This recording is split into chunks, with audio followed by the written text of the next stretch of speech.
Although best known for her talents as a musician and performer, Tina has also taken a turn at acting. It was success in films like The Who's Tommy in 1975 and Mad Max Beyond Thunderdome in 1985 that led her to take a break from singing to pursue a career in the movies. Yeah, I was at the stage of kind of searching and wanting to do different things. I had actually lived the first half of my life, you know, as Ike and Tina, and then afterwards I'd done a lot of work, and then so as far as I was concerned, I had reached where I wanted. I had filled the stadiums, and I thought, okay, I've always really wanted to act. I'd like to get into acting. And I went to Hollywood, and I talked to all the executives and bosses and just let them know that I wanted to work, and I got mostly hooker parts.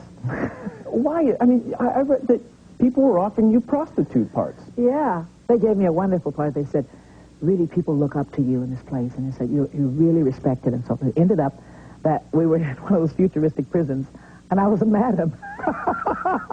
That's a promotion, though, isn't it? That's a promotion, even in jail.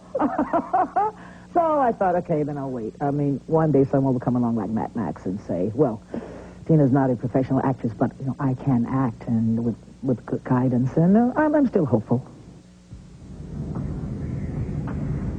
But he's just a raggedy man. He's quit.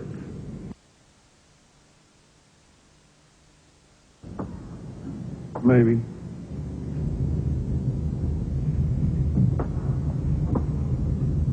And what did you do before this? I was a car, a driver. But how the world turns. One day cock of the walk, next to feather dust. Beyond Thunderdome. Yeah. You got great reviews. People I loved it. They loved you in that movie. Yeah. I understand you got some offers after that. And one in particular, The Color Purple. Yeah. Steven Spielberg came to you and said, Tina, come and be in this movie. Why didn't you do it?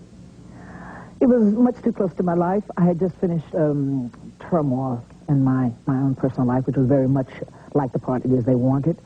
I didn't want to even pretend that life anymore. It was much too close, much too soon. I just needed to do more of a rebel part, something that was really stepping outside of what my own personal life had been.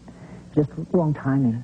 Because you're an entertainer and you're in the public eye, a lot of women especially do look at you as a role model. They know your story. Mm-hmm. They know about the abusive marriage. They know about the hitting the bottom, and they admire your success. Do you want to be a role model? In the beginning, because it wasn't a choice that I made, it wasn't a part of my dream to be a role model. I didn't think of it in that sense. I wasn't looking for that kind of attention, and I had to find out how to deal with it. I'm happy that it came by without me making it a pretentious, something that I want for myself to be recognized as. It just happened because I was living my life, and it was just something very natural. But if there is a lesson in what you've been through that people might learn from, what do you think it would be? Let go, forget the blame. Take it on as something happened, you finish with it, and focus a little bit more on doing something rather than feeling sorry for yourself.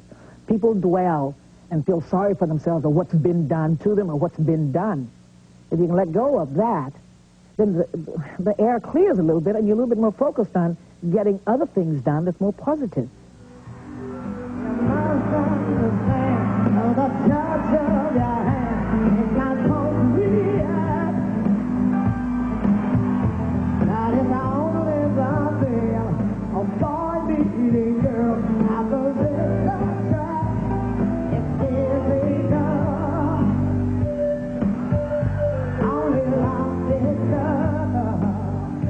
You have been described, and I know you've heard this 1,000 times. I'm curious how you feel about it. You have been described as one of the sex symbols of our time.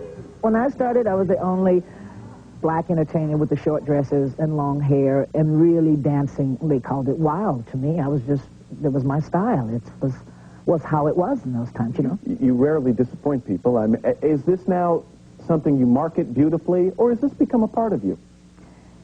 It's my work. I'm known for it. I've accepted it. I'm moving forward with it. It's not a downer. It's not negative. I'm not being pushed aside because of it. I think it is because it's a poison that turned to medicine in some kind of way. But in other words, if I came and rang the doorbell in Zurich and caught you at an off moment, you're not going to step to the door with the black tight skirt on and the high heels. It was never that type of sex anyway. I was always told I am different from my stage performers. I don't answer the door at late hours. And I wouldn't come to the door. Even for me, you wouldn't answer the door? I might talk through the interphone. Let's put it like that. Go away. You have been called in one magazine article I read the Queen of Karma. Oh, that's a new one. Suffice it to say, though, that you are enjoying so much happiness and so much success now, possibly because you went through and put up with and were a good person during the not-so-happy time? I was told, actually, that I was living a lifetime of many karmas. That's why the first half of my life was one that I personally took on and decided to take on to get rid of and to finish it. It's a little bit my style because I like to just get rid of everything and say, okay, it's done now. So this lifetime, supposedly, I really got rid of a big load. And I look forward to my life getting better because I had that knowledge to deal with. Is this the best time in your life right now? Yes. Hands down? Yes.